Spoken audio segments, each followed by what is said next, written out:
I'll give you a countdown. Have a great show. And you're live in 3, 2, 1. Hey everybody, on this episode of the Timeless After Show, we're breaking down Season 1, Episode 14, The Lost Generation. Do you think it's cool hanging out with Ernest Hemingway? Sure. Do you think it's cool escorting him outside to puke? Maybe not so much. Check it out. You're tuning into the destination for TV superfan discussion, AFTERBUZZ TV. And now, let the buzz begin. Ooh, there you go. Let's get our best flapperness going here. There you go. Welcome everybody. Flapperness. Flapperness. Sure. Like flappers. Yes. Dancers. There you go. Apparently you do need the history lesson. Welcome everybody to the Timeless After Show here on AFTERBUZZ TV. We are here, the full panel reunited again at last to break down the remaining 2 episodes of this season, 3 episodes, including tonight, of Timeless. I'm one of your hosts, Frank Moran. You can follow me on Twitter at HappyGoJackie. I'm Alexis Torres. You can find me all over social media at ATorres890. That's ATORRES890. Oh, what's up, guys? My name is Kari Lane. You can find me online at Kari D Lane. That's KARIDLANE. And I'm hot for teacher. She dressed as a teacher tonight to teach the history lesson. You could go that way, too, I guess. I'm Chris Howard. Reach me at Chris Howard Live on Twitter and Instagram. That's right. In just mere moments, Kari Lane will get off the seat over to the dry erase board and start instructing us right there, just writing down the lesson plan. No, folks, I should have done my glasses, too, you know. I wore them for you. Yeah. as always, folks, you can like us on Facebook, give us those 5 stars on iTunes, subscribe to the YouTube channel, and why don't you hop in the chat? You're watching the show, you get a chance to interact with us as well. Kari and Alexis have the chat up and running, so share your thoughts about the series in general or this episode in particular.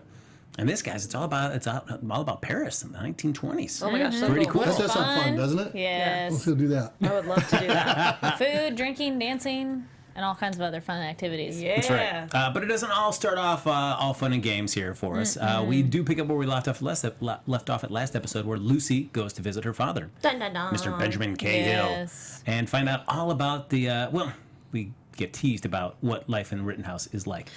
We know very least that when you first find out about it, nobody's really excited about the plan. I just wish we would have known more what the plan was during that conversation with your Wouldn't father. you think that Lucy would say, okay, tell me everything about Rittenhouse so I can know what it's all about? Yes. But Have a moment to be like, please, just tell me more. I don't care what you have to say, but I really want to know. Yeah. Especially because you're on an objective to stop them, so this is a great intel information meeting. Yeah, So. I think she was too shocked, I think, Yes. at that point in time. Which I know that sounds terrible, but that's what I'm going to go with, to give her the benefit of the doubt of the fact of, like, she was sitting there going, I don't know what to do right now, so I'm just really mad at you, and yeah. I am a little let down on Lucy, because I would think, like, well, you think about what would Rufus and Wyatt say about this. Oh, wait, maybe I should get more information that I could actually tell them something. Well, Wyatt would shoot him. Oh, I thought you meant what would they do? Oh yes, this is more a rhetorical question inside her head. Yeah. Yeah. But at least he's honest enough to say that when he found out about it, he didn't really believe it. But I did like that. That made him a little bit more human. Yeah. That he was like, I was not a fan of it, but blood is blood, so you just kind of have to go through it. And his father. Yeah, which is, at least for me, because I completely understand where he's coming from, even though I don't agree with their stances on things or their cause, but I understand because I have a family that just, that wanted to be, in a certain field for everybody, and I was the only one who was like, nope, I'm breaking out of that, and then there was a lot of tension and all that kind of stuff, so I totally understand where Lucy and Lindbergh were coming from. We shook up the entire pornography industry. there you go. I'm joking. It was a joke. Okay. So what I do like is, because a lot about the show is all about, can we change time? But I feel like the nice thing about this episode is you find out, like, there's just like the inevitability, the fate of time, and a few characters are talking about that. So you may try your best to change it, Yep. but it's not going to go the way that you want. Pretty sure I've said that of like, I'm all, is this going to be like Time Machine of like, he's going to try to do it, and doesn't matter, she's going to die anyways. Yeah. We still But don't there know. is hope. They spun it differently this time, which I liked, because they're like, no, not necessarily she's dead. You just got to do something else first, and then you can somehow See, I still rescue think her. Rittenhouse has something to do with her death, because, and what I also think is interesting is the fact that Lucy's mother is coming more into the scene and talking more about her knowledge of history and stuff, and you gotta wonder if, once again, the guy that married Lucy's mother, her father, what's his name? Benjamin Cahill, if he married her because she too was a historian.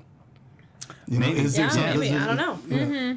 No, and we did learn from last episode where they say how hard it is for Rittenhouse to try to change that because time is going to fight you every step of the way. And you see this episode where our team does what they think is a good blow to Rittenhouse, changing something, and find out, nope, we get back to the president and stand up, no, it didn't change at all. Nope. Everything happened the way it did. So time's a tricky one. It's fickle. Yep. Yeah, it's a fickle mistress. fickle. That's right. Yes. And then we do find out, I know some people on the panel were curious about what would happen to Wyatt at the end of the last episode. Will we ever see him again? We did, actually, the entire episode. Yes, he was there, front and center there, but stuck in a black site underneath the national park.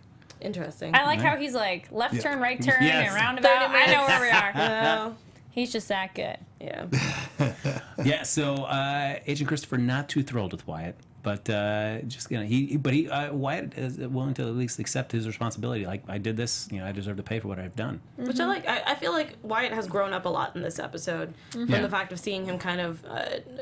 That's not a good term, whine, but the fact that he was a one-note character in a way of the fact that he had a mission, which was to help get his wife back in some way, shape, and form. Right. But I like that he has gotten to the point where he understands that he still wants to do that, but there is also still a bigger picture with Yes. that added into Yeah. that. So All three of them have that. They have No, like- depth to their character. yeah, that's I been- feel like at this point, now that we're 2 episodes left of the season, I think that they have grown exponentially because we were always talking about how Rufus was the biggest He's character. made the biggest arc. Yeah, but I feel like I think we were so focused on Rufus that there was a semi arc happening that we were like, oh, okay, we're seeing it now, which was great. So. And I like this very nice human moments, realistic moments, where when Rufus finds out that Lucy's father is the man that's been threatening him and his family, Oh, yeah. he Got freaks out upset. at Lucy, Yeah. but then, And then he which would calms it. Yeah. which realistically you'd go off on the person you finding this out from, but then dialing back and realize, all right, yeah, she's just finding this out Yeah. too. All right, And it's not like she's working with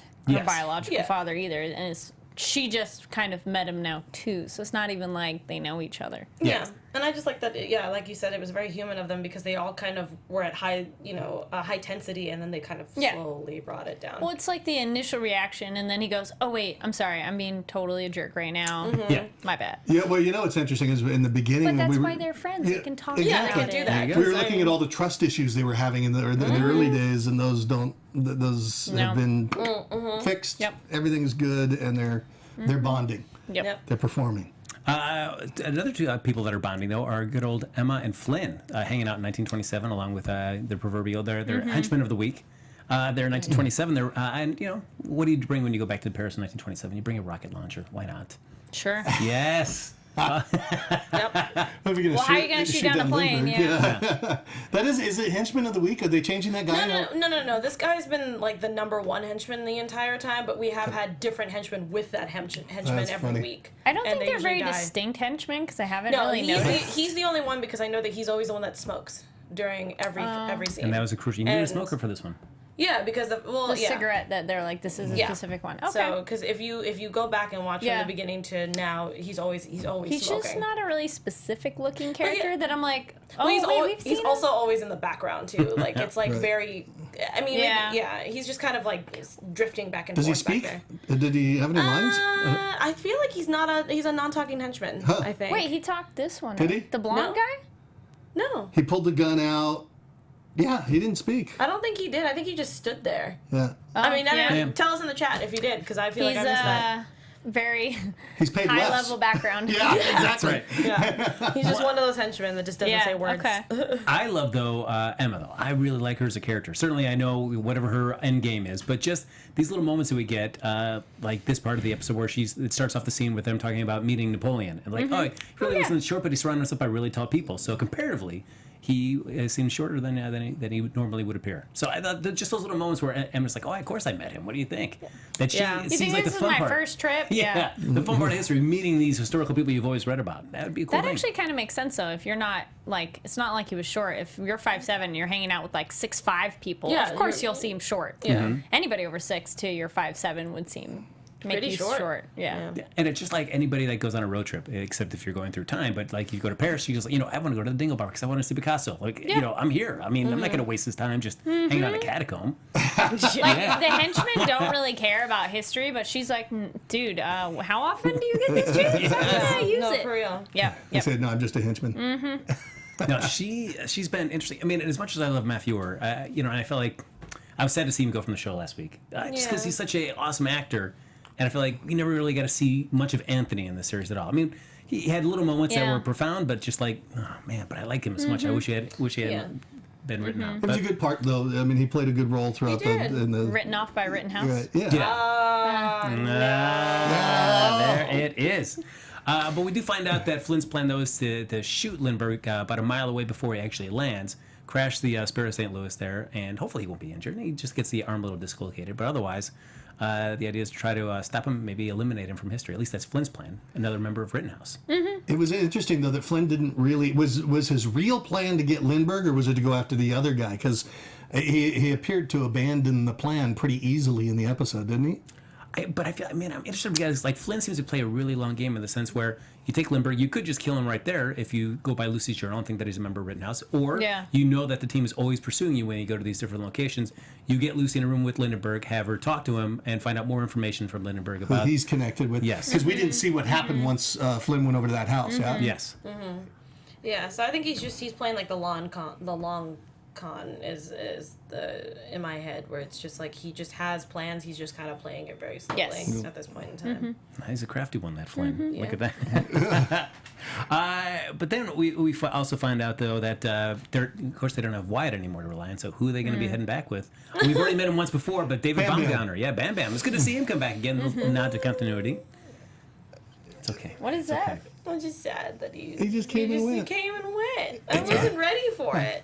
It sucked. Well, they can't keep him around. No, I know, because we need Wyatt back. I just was hoping that maybe he'd get injured or something, not It was die. weird that he died so quickly. It was very fast. Steps out of the spaceship, boom.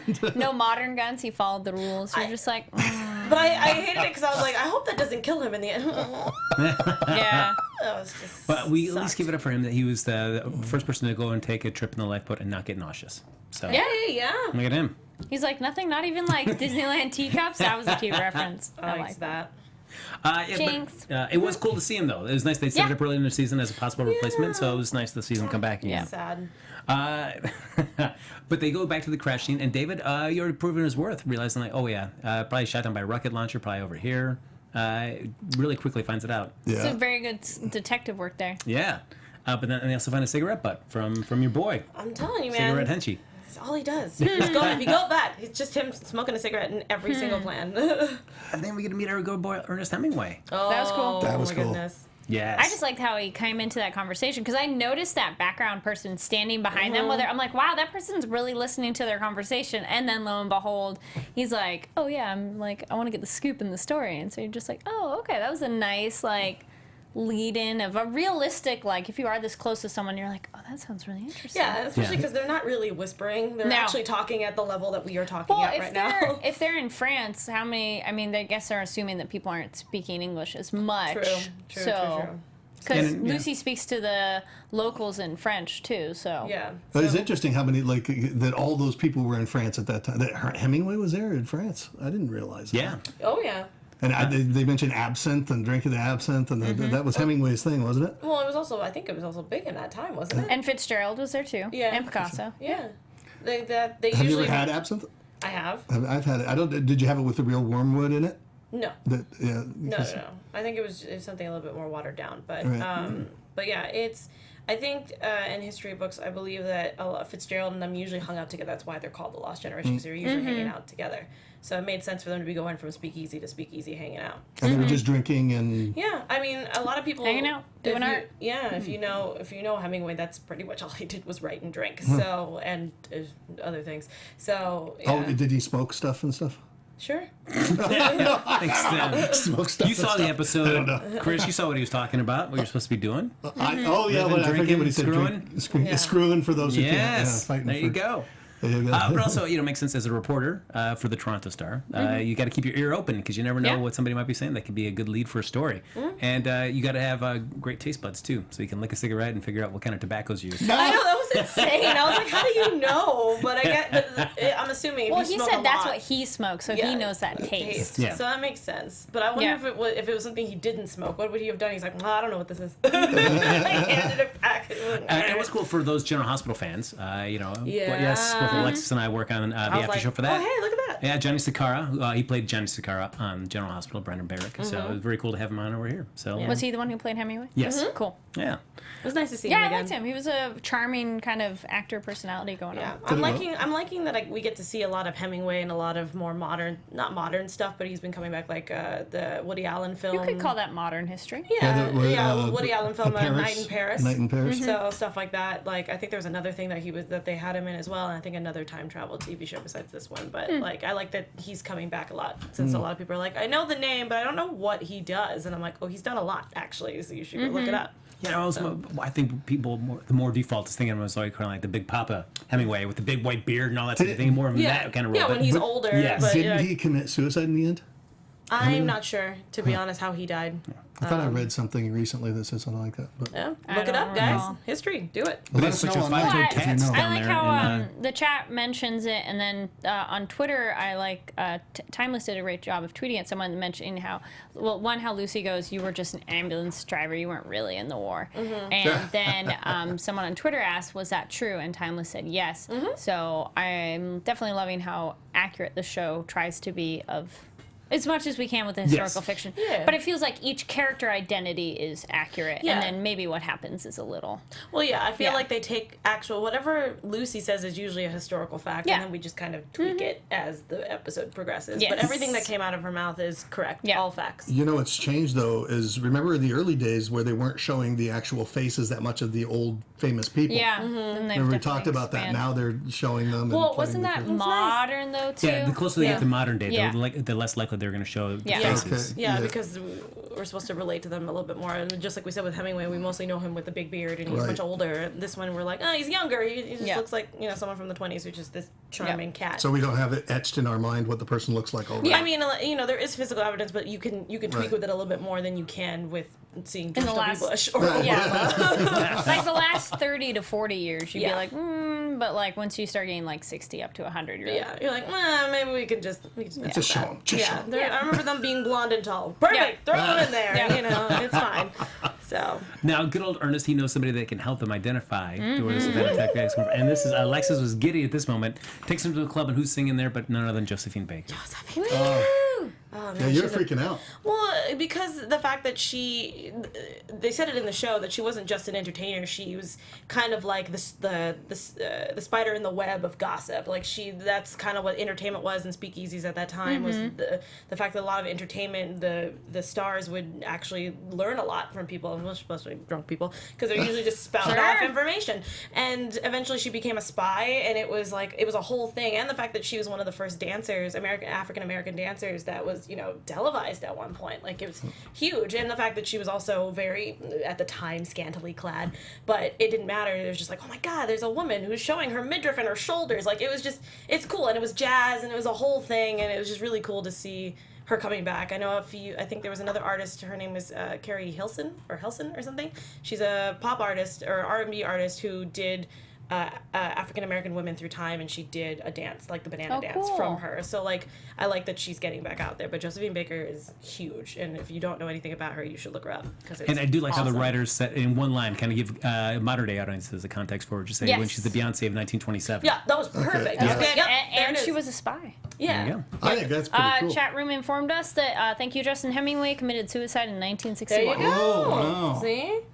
Interesting. Yes. Yeah, I didn't know that. I But think yeah, he shot himself. But yeah, I love the Josephine Baker bit too. It was so fun. it was just cool to see And that. the actress just really had that like charismatic and like comfortable and confident that was just like, I just want to watch. Yeah, there's a lot of accounts that said that anytime you talked to her, you kind of just forgot about your surroundings. You kind of just, she was just there to listen to you, and she gave really good advice, and she was very helpful, and that was the whole point.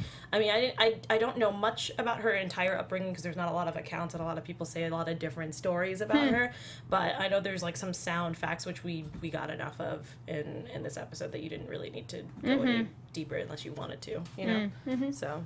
One other thing that starts happening in this episode, too, is that Agent Christopher finds herself boxed out of Mason Industries because the NSA is now taking over. Agent Jake Neville is now in charge of the operation. Which is so hard because like I like that actor and I'm like, oh, Jim I Beaver's want to the like best. you. but you're like playing this character that I don't know if we're supposed to like you yet. Well, Jim Beaver's really good at playing like this weird role of like, wait, are you a good guy or are you a bad guy? Yes. So it was really cool. Well, you both recognize him together. So did you do another show that he was? No, I didn't do the show, but I watched the show he was on. Oh. Supernatural. Supernatural is one of my favorite And shows. he's in that. I know what you're the talking movie about. Yeah, and I don't remember the name of it.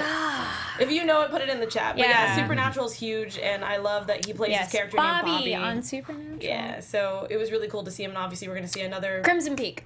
Oh, yeah, that's right! He was on Crimson Peak. So this actor has made his rounds, but he's mostly been well known, at least in this generation, as playing Bobby, who's a hunter who hunts the supernatural. And so it's just really cool to see him, because he's usually like this, like... not hick, but like he's kind more of flannel wearing dude. Yeah, kind of guy. And then this one he's wearing a suit and he's very, and I know he's played other roles like that, but it's just weird to see that transition into that, at least for me. So it was really good to see him. And then we'll see more Supernatural stuff. It's just Eric Kripke knows who he brings from his other projects. Because there's another actor coming up. This is a big deal though, with Rittenhouse actually taking over. Because it is, I would say it's the NSA, we but learned it's also that they're all Rittenhouse. Rittenhouse agents. But I called it. I knew Mason was going to bring in something about Rittenhouse eventually. I don't think he's going to take over, but at this point now. But like, it's kind of like one he of the brought same. them in. Yeah. He kind of like is Rittenhouse at this point. Well, yeah, and certainly after his and Agent Christopher standoff last episode, where she's like, "Hey, nope, you don't need to know anything." And you wonder if it's him if that conversation triggered it. Well, as we find out from her talking to Wyatt later in the episode, that this is probably hostiles not to be takeover, but this is something that's been in the plan for weeks and weeks and weeks, and it's just like a nice little coup that they're doing. Yeah, probably just been waiting for it. And they just I don't found think an we've seen the opportune last of her though. Agent Christopher? Yeah. No, we saw her at the end. So so she's with the team. Whether how long she stays with the team, I guess we'll up for speculation. I don't know. But we also get to see Rufus flirting with Josephine Baker, and I do like several times during this episode. Please don't tell Gia that I said this. I like Lucy's response was the best. She's like, Yeah. But you know what? Flirting with a historical figure, it's like, who cares? It's not like you're gonna do anything. And that's also kind of Josephine Baker's thing. Like, not to say that she's like a floozy or anything, but that was how she got information sometimes. Was just like... Everybody likes to be flirted with. Everybody. It's because you're being nice and complimenting people, essentially. Yeah, and that's and I feel bad because flirting is a way of complimenting. It's not supposed to be like, oh, I want to sleep with you. It's like, no, it's just there's an attraction there, and you're just kind of acting on it, and then you just move on from there. I think I always say it was like 400 years ago. Come on, get over it. No, wait, what? It was like 400 years ago. Get over it. I mean, Gia doesn't need to know. Yeah. I mean, if Gia's already getting upset at the fact that he's not even giving her information, can you imagine? Yeah. Oh, yeah, I was flirting with Josephine Baker. What? No. Yeah. And talking about screwing people with Hemingway. Like, it just sounds bad. I think we can just put that in the back burner for And now. then, just in the chat, how could Rufus not want to flirt with her, right? Yeah, it's Josephine freaking Baker. Actually, even when Josephine was talking to Lucy was like, I like so you. jelly. I was like, I was so jelly. I was like, love me, Josephine Baker. Notice me, senpai. Yeah. That's a good conversation because Lucy, in her way, That is was very explaining nice, what she's talking about. yeah. But being a teacher, always having the facts is something that she felt was concrete, and now she feels like Yeah. she's standing in quicksand with everything that's been happening in her life recently. It was like she was having a whole different conversation than what they were supposed to be talking about. Yeah, But defining what the lost generation is. Yeah, and it was nice to look and see how Lucy's feeling right now. Yeah. Like, give it a little insight. I mean, we know, but it was like... And it's also that idea, like, you could almost talk to a complete stranger about anything, especially if you're not going to see them again later. So you're like, I'm going to tell you all my personal details and how I really feel. And so we're like, oh, Lucy. Yeah. And Josephine reminds her that while Lucy thinks the lost generation could be described as aimless, she says, no, they're just more like battered, but they're about to stand up again. So very much a scripting of where Lucy is at the moment. Yeah. And I think that's also kind of, actually for all three of them, you know, since Wyatt was kind of beat down since we haven't found his wife's killer yet, that he got to stand up, and that was kind of huge for all three of them, I think. So it was very therapeutic on the part of Josephine Baker to say that at that Well, that's time. what Alexis was saying earlier, of how she just what always, she was like. Yeah, she just always knew what to say, apparently. So as we give our moment of silence there for Mr. David Baumgartner, one-time travel trip. Bam, bam. That's not fair! I know. And then what's even worse is that Standing out in the unfortunately... open. I was totally waiting for him to get shot. I'm like, you're not like hiding behind something? But like I said, I thought he was going to get shot and then get injured and they would have to take him back or something where he'd have to be stuck with the lifeboat. But yeah, I didn't think he was gonna die. It might be a good reminder for us, though, of in terms of how dangerous these situations correct. are, that we haven't had somebody important die in a Yeah, while. I just felt bad because I was like, Yeah. he finally gets to fight about time travel, but then he dies with it. That sucks. But yeah. I agree. It's a good reminder of how dangerous this is, but it sucks. It's the guest of the week, so to speak, that ends up buying. You're like, but you gotta move that plot along, yeah, though. you gotta move it. The And sadly, original. he doesn't even get a chance to get brought back. He is left behind in 1927. Yeah. Oh my god. Understandably so, is from Josephine saying that if you're stuck around there, they could bring you in for questioning, Yeah. which is going to totally derail what you're here to what you're I supposed to be know, doing. but it also sucked just because, like, what if he has family? Like, they just, Yeah. that's it. Well, they know he does something military-esque. That's Something, your thing. yeah. Every time you go on a Twisty. mission, you could die. Well, yeah, and the fact that Agent Christopher has already said that she would say that, this person died serving their country. And Yeah. just leave it at that. It's just. We it hear just that sucks. every day. It could be that they're time traveling. Hey! That's true. That's fine. Yeah. You never know. There you go. Maybe we'll see at the Yeah. end of the episode they find the unmarked grave Oh. in Paris where he was buried. Casket in the chat room says, I so knew he was going to die as soon as I saw his gun. I know, right? He should have brought a real gun from the present day. I thought that too. I'm like, oh. But I also felt bad because he was just following protocol. No, but that's why That's Wyatt what works out happens. so well in terms of, like, No, you you're need to right. know where you can bend the rules a little bit, because otherwise you're going to die. Yeah, no, it's unfortunate that, Yeah. that he's like, I showed up for work today. I'm ready to do time travel. Oh, well, crap. Yeah. And I do like how Lucy's so used to Wyatt thinking like that because she she can rely on that. So she's just, where's your real gun? No, Wyatt always carries a real gun. Where's yours? No. All right. But we do see that Benjamin Cale finally at least reveals some of his cards to Mason about why he's been so fixated on Lucy and does tell him that he's his daughter. So Yeah. I guess since Mason has made his choice with Rittenhouse, I guess they're being a little bit more forthcoming with some information to him. I'd be curious to see how much what Mason knows about Rittenhouse's true agenda, the whole big picture. Yeah, I that love would be how they interesting. like drop that. They're like the true agenda, and I'm like, and that is Yes. I love how we're just complete like, the sentence. We're just gonna waiting change for it. We're just like, time. No, that was actually agenda. Yeah, We're gonna change time. and they left the fill in the blank blank. We're gonna use a time machine to change time. I'm so tired of that. Yeah. So we do see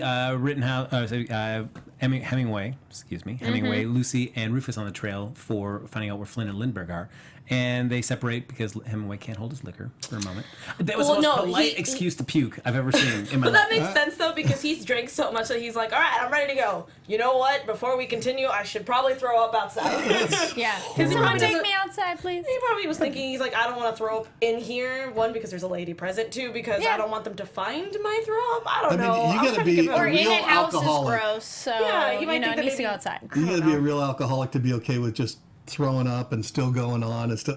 I think he was just can't- trying to be classy. True. Yeah, but Yeah. have I you ever hate escorted? throwing up. I have. Have you ever had somebody escort you out to puke? Oh, escort out. Yeah, Oh.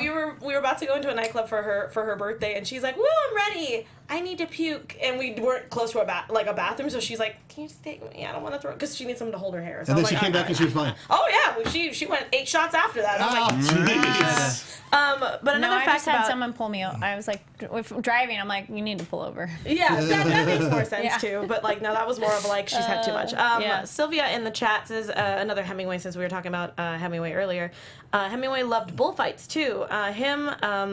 Ava Gardner and Rita Haywood would all drink with the fighters after the bullfights. So we're just Interesting. getting all these facts. And here's another one. Oh, yeah, Thank go for you. it. Thank you guys in the chat. I You really guys are like awesome. these. Justin said what Baker said about The Lost Generation is an actual quote from Hemingway about the meaning of the term and the book The Sun Also Rises. Nice touch, timeless writers. Yes, I do. We all agree There of you how go. Yeah. how much they're putting in this show, and it's wonderful. I love it. I love the fact that we're bringing all these facts out. It's awesome. So Lucy gets abducted while Hemingway and Rufus Again, are out. Yes. mind you, I'm tired of this crap. There you go. Brought to Flynn, and they strike a deal where if Lucy can convince Lindbergh not to be a member of Rittenhouse anymore, that Flynn will let him leave here and go on about his way. Yeah. He's not convinced that Lucy can do it, but it's certainly, that's one reason that he has Lucy doing it. The other one, though, is just to listen in on the whole conversation and find out what he can discern about Rittenhouse through that conversation between the two of them. But it was nice to see that conversation between Lucy and Lindbergh. They got very similar things at that Yes. moment there. Lucy's story I thought you were about... going to say Lucy and Flynn because it really now you start to see the beginnings of them actually working together. Not really. I mean, I get what you're trying to say, though, because Right. you can kind of see it because the fact that she already knew what she was going to say going into it and then working together. But I also feel like Flynn is starting to get a little bit more ruthless with her Yeah. at this point in time. Because before he was just like, I'm here to tell you the truth. But now he's just kind of like, you need to do what I'm going to do or I'm going to kill you or kill Lindbergh. But or at the one same of the people. same time, the diary thing's coming up, and she's gonna write all this stuff out. Is it gonna be for She him? gets the diary. We'll get We'll there get because there. I have No. things. Sorry, I should I stop feel- hitting the table. Flynn was ready to team up with Lucy on the episode when they went to go back to Yes. get Rittenhouse, but when she just wouldn't let him kill his son, I feel like that really Right. broke That was something in it. Flynn. Yeah, it's Yeah. like, all right, there's definitely a distinct divide between And the you two do of have us. to wonder if Lucy would have died if they killed the son. I know somebody said that to us in the tweet. And it's not necessarily so because it seems that there's different family lines. Oh, But- yeah, no, Yeah, I don't totally. think that's how that would have worked. I I think she think would it's- still would have been born. It just Rittenhouse wouldn't be a thing, supposedly. Yeah, I mean, because there's many members of Rittenhouse with many Yeah. different Yeah. bloodlines. Right. So Yeah. extinguishing So one we're would learning. extinguish them all. We're learning. There's a I want that to be Chris's tagline. We're learning. But they have a nice little conversation, and I feel like that Lindbergh, because as Lucy explains to Rufus, Lindbergh's history, Lindenberg's history, was that he became a Nazi sympathizer, spewed anti-Semitic hate across the states, got an award from Hitler, and you find out, I guess that's not necessarily how he feels, but that's something that his father wants him to do. So you understand what To Rittenhouse can create some do. sort of a diversion. Yeah, for something bigger, which Right. I'm assuming is to, I don't know. Now, takes time. historically, is that what Lindbergh So- really did? I knew about the fact that he was saying hateful things. I didn't know what those hateful things are. So you didn't know it was Nazi sympathizers. I didn't know. So far, the show Yes. has been pretty accurate. So So I'm I'm going to going go to So with they're just giving it a different context for why Yes. he would be doing that. Yeah. But, Yeah, so the fact that he could have maybe that's just what his family wanted him to do, but not because they were Rittenhouse, just because they were just Nazi sympathizers. Right. That's probably where that started from, and they're just like, let's just add that on there for funsies. So, yeah. But like I said, I really related to this conversation a lot because my mom and her entire family was going into like medical, and like my brother is going into medical and things like that. And I was like, I'm gonna work in film. So you know, my mom was like new, and we fought about it, and eventually she got over it and let me do it. Clearly, because I'm here. But at the same time, Yay. I understood what they were going through because it's a rough road, and you need to be really passionate about something in order to go get your parents, because that's hard. So, Very true. So I would always, advise, if you believe in something, go for it. But if you're like, I don't know about it, I would wait. Yeah. Yeah, because there's a lot of hardship and heartbreak that comes into that. So Into staking a different path. yeah, and I agree that that what Lucy said, where like we are the people that you're supposed to pave your way for your future, not for somebody else, and that's definitely something I firmly believe in. And you just gotta take it by the reins or by the bullhorns, whatever. The bull by the reins. You sound just like Josephine Baker. horse by You the sound I'm something like- trying. yeah. The horse by the reins. Thank you. Right. Yes. There we go. I was mixing them together. It's all As you can right. see, I'm not an English major. Yeah, don't take her to a bullfight. Yeah. No, I'll just watch from afar. It's fine. I'll just film it. But Hemingway also gets a nice little, gives a pep talk to Rufus as well when he's Yes, feeling that. that was a fun pep talk. That was his just, Rufus feeling so alone in that moment there. But I mean, it could have happened though. Like the fact that maybe Lucy got kidnapped and then he Yeah. never saw her again. Wyatt's in jail somewhere. He doesn't know what to do. Nope, he's just all by himself with a drunk. But I mean, he Hemingway. can Yeah, you gotta go wonder to the the- lifeboat and go back home. A pep talk from a drunk guy.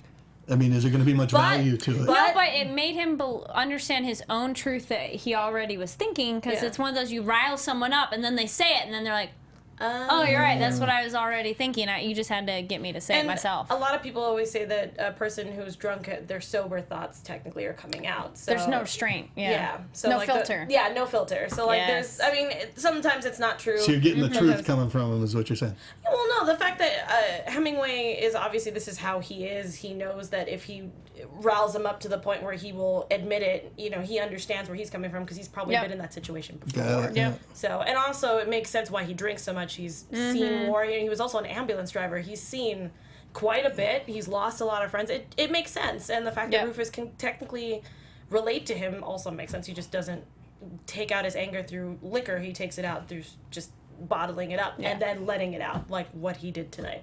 Yeah, and he's So- even like, no, I have fought. These are the things Yeah. I've done. And then he goes, Yeah. oh, wait. I have. That was a pretty good scene for him, wasn't it? Where he's like, I've done this, I've done that. I like that we got vibrato from all three of them. Like, we got to see their demons and everything in this episode, and we were able to fit it all in a 45-minute episode. Yeah. It was great, you know?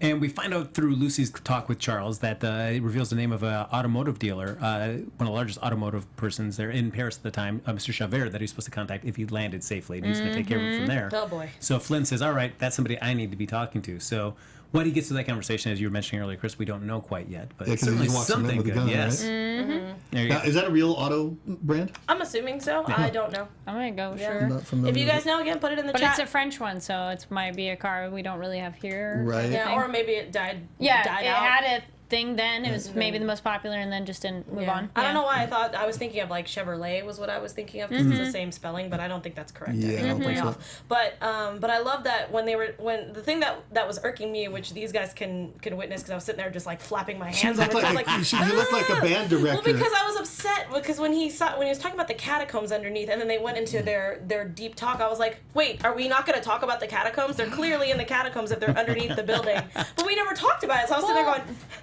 He just takes a minute to go, wait, did you say the catacombs? Because, I mean, it's one of those, like, how much somebody listens to someone in a Yeah. conversation. Because in the chat, Redneck and Nerd said, I love how Hemingway never questioned Rufus going on about fighting the Germans, the Brits, the Apache. So No, correct. he doesn't say anything. He just lets him go with it. Also, And then Hemingway Rufus, was- too, goes, Wait a wait, minute. you said catacombs here. Wait, yeah. puts it together. I also think that because technically Rufus is sober, or kind of sober at this point in time, Yeah. so I'm assuming that Hemingway maybe he's I'm not... thinking Hemingway is a little too drunk to be like, whatever, cool, dude. Yeah, I'm glad Yay. you did all these battles, even though The I've Apaches, never I heard of get it. any of I get these. it. I didn't know you Yeah. fight the Indians. I have like, too. Yeah. Yeah, And he's you know. chasing the green fairy. That's the absence. Yeah, exactly. So I think that was very interesting to see. So Rufus and Hemingway make it down to the catacombs. They get the drop on the guard, our Yep. smoking henchmen there, and Yep. take away Lindbergh and Lucy. But Emma stops in the way for a second, and as Rufus says, you're either coming with us or you're getting out of the way. And but I do like that there was no forcing, and Emma isn't into doing any kind of violence as well. Well, She's I kind of feel- stepped aside. I feel like, I want to know what you guys think as well, because I feel like Emma's not really here to hurt people. She just kind of No. wants to she knows that Rufus doesn't want Rittenhouse to win just as much as they do, so Flynn is just a little bit more aggressive. about it. Flamboyant. Yeah. Yeah, I mean, the thing is, has she really been able to witness how murderous Flynn can No, be? I- So Well, I I mean, think if she gets, Well, They yeah. killed Anthony last episode. yeah, but I mean Interesting. that's like some not better or worse that he knew that person, but the way how Flynn murders people randomly in history. Like just Yeah, I think- bystanders, because that's the part that seems to bother our team so much too. Like their thing of Rufus getting Lucy to go back. He's like, no, Flynn kills people. We have to go stop him. So it's not necessarily like Flynn himself is so dangerous to anybody he Correct, encounters, yeah. and I don't think Emma's witnessed that just yet. Yeah, because I feel like with Anthony, she was kind of on Flynn's side because Anthony was trying to stop them. Even though she didn't probably understand that Anthony was technically trying to stop Rittenhouse together, but in his own way. So she kind of was like, well, I guess technically he is a loose end. We have to get rid of him. Yeah. It's true. kind She of thing. doesn't know that, like, because she's traveling with a mass murderer, Yeah, has no serial idea. killer type. Yep. Yeah, you has know? no Yeah. idea.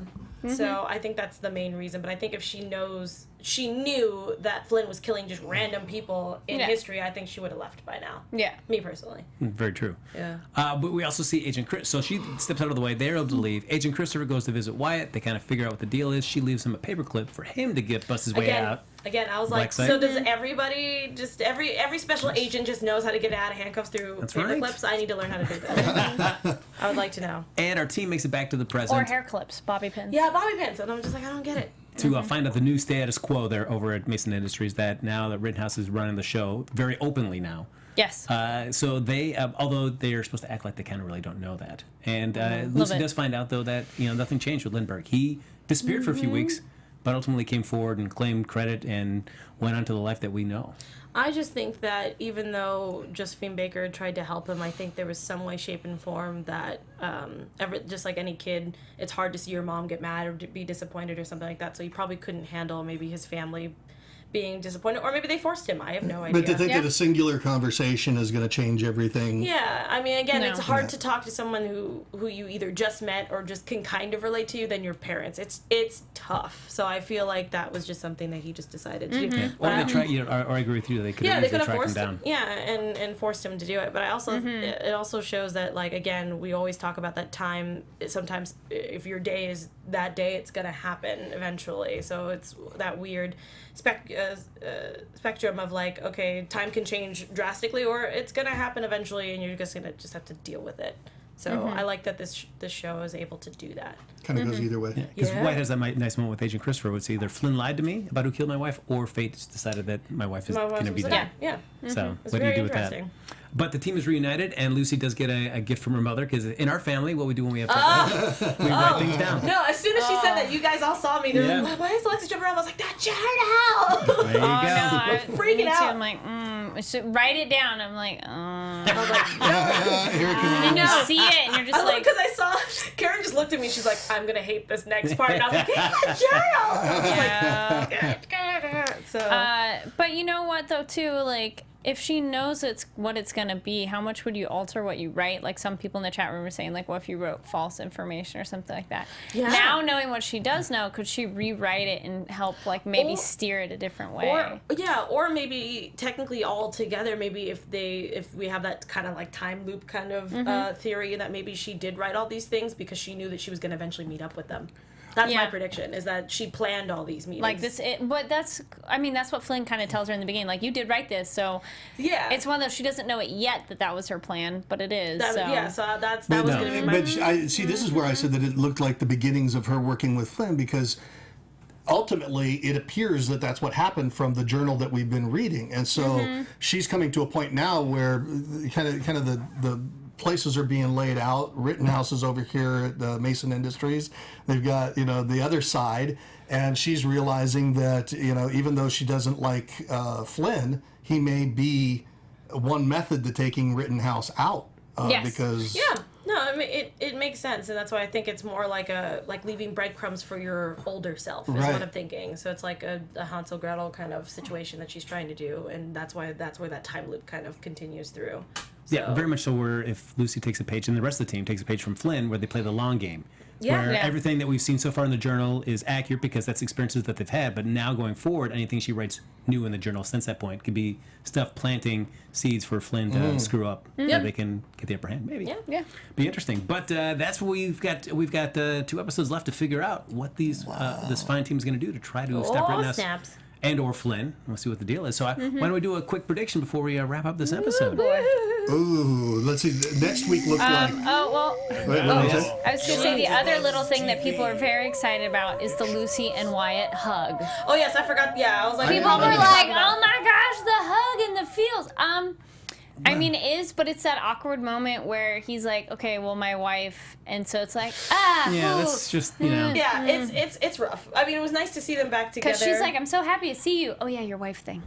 Like, like rein in those feelings. Yeah, it's one of those. I feel like it's gonna be one of those shows where it's like with Ross and Rachel. It's like, oh, we're gonna tease it for a little Right. bit, and then maybe they'll get together, or maybe they won't. I don't know. But this is a show to me that doesn't need that, though. I mean, I know it doesn't need it, So for but me, I- I don't get invested in the ship part of it because I just enjoy the series in general. I Yeah. don't need Yeah. that ship part. But the other I'm with thing you. too, okay, for all you people rooting for them, I mean, I understand. Totally but get it. do you really want to be that person who hooks up with someone after their spouse has died and they're still kind of mourning them and they're like still thinking about them? It's like, you need to give them some time, because essentially Lucy's almost just Rebound at this Yeah. point in a way. Yeah. He's still so he's still focused on his wife. Like, it'd be like, I mean, yeah, I he's agree with constantly talking about her, so it's just like. I don't think it adds to the story that much. I'm with you. Like it's like. I mean, I like the idea of them together. I just think he needs time to get over his Right. wife and come to terms with that. And even the fact that he still thinks, I need to help you guys, but I can save her later. Well- Lucy can't go into that relationship knowing, like, Yeah, so you still think about your dead wife. Well, no, so I think that if we are going to get that relationship at all, I think that if they destroy the time machine, like, completely, like, there's no way to go back, then he can learn to grow from there, and I'd be okay with it. I just want that Josephine Baker Lucy ship. That's what I want. I want them to get together. That sounds great. She can just go back in time and just be with Josephine Baker. It'd be great. There you go. Are we still on predictions? Oh, yeah. This is Now we can do predictions, isn't it? predictions. Sorry, I just wanted to talk about the relationship that's thing very because I good. know you guys in the chat were talking about Well, it. you guys already know my prediction. I'm hoping that she uses the journal for like I said, that breadcrumbs kind of time loop where she's trying to prep for older Lucy or whatever. Or she might do what she does where you guys said, where she's just going to start writing in it and hopefully it'll change the journal in this point in time and give false information. That's what I'm hoping for. Or, yeah, at least it will help her situation more, you know. I think that's a good prediction. Yeah, especially since I don't really know how they're going to bring Wyatt on these missions. Also, I don't know if they're going to. I don't know how they're secretly going to get him. Yeah. I think they have to become very. They have to pirate their own ship at this point. Well, I mean, they did say in the preview that they were going to steal it, so obviously it's going to happen. I just think it's funny how many times the mothership or the lifeboat has been stolen at this point in time. And once the ship's going, it's not like anybody can stop it. I like how the security runs up and they're like, when Rufus and Wyatt go, and it's like, what are you going to do? That's right. Here, grab it. They're going to jump into it. They're going to shoot it. It's too valuable. They can't destroy it. Can you imagine if they did? That would be insane. They're like, and that's the end of the season. They're dead. It will be interesting because the journal, I think, is a good plan of attack for them, but they also have been such a reactionary team. Yes. So they've been responding to wherever Flynn's going. So to be able to write They need further to be in the journal proactive. to kind of lay false ideas for Flynn, you've got to start doing some investigation, not Flynn related, to be able to find out some information that you can change and alter and put in there as well. Yeah, and I know that I would think some people would be like, oh, you know, just don't do anything with the journal at all. The fact that it already has stuff in it means that at some point in time she's going to write in it. So it would, I don't know if it would completely change time if she just decided not to write in it, but it also doesn't really affect time because it already has stuff in it. And technically. And they've already kind of dealt with that stuff. So it's like, what's the point? Like, is the journal really going to be relevant as they move forward, or it just kind of gets polished off there? Yeah, see, I don't know if that was just that's why I said it can either go either way. We either use it a lot and try to change everything, or they're just like, look at the journal, and then we just never talk about it again. Right. So either way, it depends on what the writers choose at this point in time. If they're like, we're just here to show you this to be like, ooh, or like, oh, yeah, we're going to use this tool quite a bit. Because now, if Rittenhouse has their plan that they want to reshape history in the face of Rittenhouse and make it even more prominent and stuff,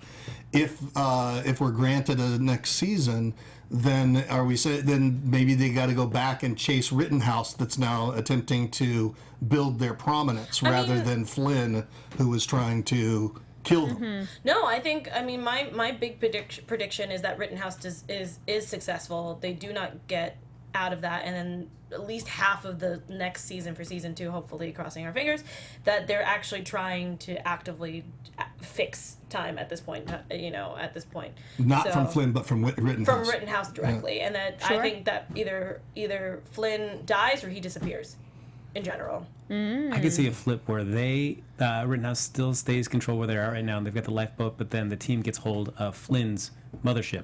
And now they have that ship. Well, yeah, that's why I think that Flynn's going to disappear or die, is that they're going to, instead of, the lifeboat's going to either explode or something's going to happen to it, but they have the mothership now. Maybe. So, and then they have to deal with that. There you go. Is that it? Is that all you- Well, you know what would be interesting, though, is to see a Rittenhouse future where Rittenhouse is really more prominent. Well, that's and see why. what it looks Well, like. that's why I think it would be not smart to say that the writers are not smart, but I think it would be efficient for them to have Rittenhouse win at the end of the season, so that we can see what a Rittenhouse future Society looks like, and yeah. seeing how Rufus, Lucy, and Wyatt, even Agent Christopher at this point, how they fit. Right, it's kind of like Yes. Back to the Future, but let's do the And then next at that point, I would forward. want to see if let's say Rittenhouse did succeed and maybe Jessica didn't die. Then what?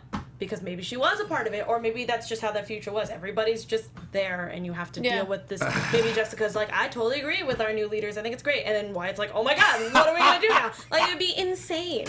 So I think it's a good one to start with. It'll be challenging because since with this, at least the rule, and according to Malcolm's tweet that he sent out there, is one of the 3 rules that you can't go back to a time you've already been. Yep. So that's going to make it tough for them to, if Rittenhouse does take control, how do you fix something, because you can't go back to a timeline that you've already been. Now, is it they should be specifically new a times. timeline or a time, like, could you go the next month or something like that? Because then you're not there. I understand, like, if there's No, I think it potential- has to be a time that you visited already. You can't see yourself. I think Okay, is what so it like is. if you went on Monday, could you go on Saturday again the second time or As long as something there like was no that? crossover, And then there's not a right? crossover. Maybe. Yeah, I would assume so. I mean, I think Maybe. I think the one thing that they were trying to avoid is trying to stay out of future stuff because technically you're already there. Well, So- future, you don't know where you'll be I mean, not too. future. You know, present. I'm sorry, Yes. present stuff. So like that's why we're not seeing most of like not the 90s, but like the 2000s. 2010s Sure. and stuff. Yeah, and stuff like that because the fact that these people would be alive. Yeah. And Oh, yeah. and adult enough to be like, wait a minute. Yeah. You know, I mean, maybe if they went when they were kids, it wouldn't be as much of a problem. So if we go to the future, we're likely going to go beyond their lifetimes. Maybe to look you never at. know. Maybe. Maybe it will, I guess I think that the mothership will break maybe at one point or in the next 2 episodes, and then they're stuck in the future, and then they have to figure out how to why it became this way. Oh, Sorry. that could be really interesting. Yeah, All right.